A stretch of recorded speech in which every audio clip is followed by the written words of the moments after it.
araw sa inyong lahat. Ako ay narito sa inyong harapan upang pag-usapan, bigyang pansin at hanapan ng solusyon ang mga suliraning kinaharap ng ating bansa.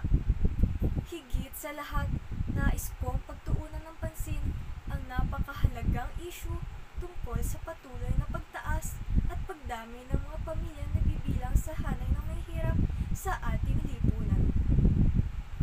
Bilang Pangulo ng Bansa, tungkulin kong hindi lamang kilalanin ang problema ito kundi pangunahan ang pagtugon dito. Hindi biro ang mga pagtaas ng bilang ng mga mahihirap na pamilya sa ating bansa. Batay sa Social Weather Station Survey, 49% ng mga pamilyang Pilipino ang itinuturing na ang sarili nila ay mahirap. Ang mga numerong ito ay malinaw na nagpapakita na sa kabila ng pag-unlad ng ilang sektor, marami pa rin Pilipino ang nananatiling nasa laylayan. Ngunit bilang inyong Pangulo, nangangako ako hindi lamang sa salita, kundi sa gawa ng isyong ito ay mawawakasan. Hindi ako titigil hanggat mayroon pa rin mga Pilipino ang patuloy na naghihirap sa kanilang pang-araw-araw na pamumuhay.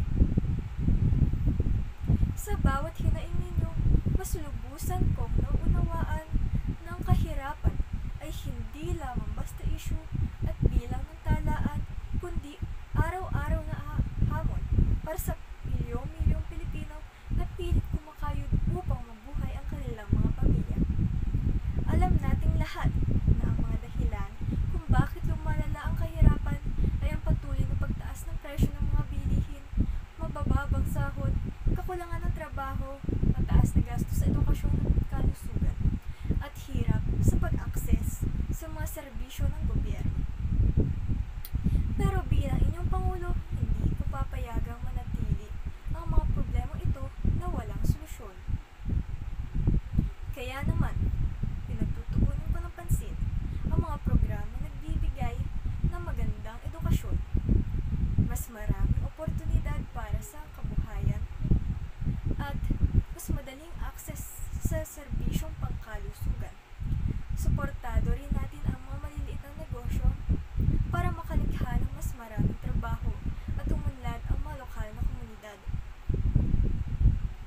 Kasama nito, pinapalakas natin ang mga tulong tulad ng ayuda, pabahay at mga livelihood programs para matulungan ang mga pamilya na talagang nangangailangan. Alam kong hindi madali ang daan patungo sa isang lipunan na walang iniiwan. Pero sama-sama natin pagsisikap sa tibay ng ating loob at sa paniniwala na mas may maliwanag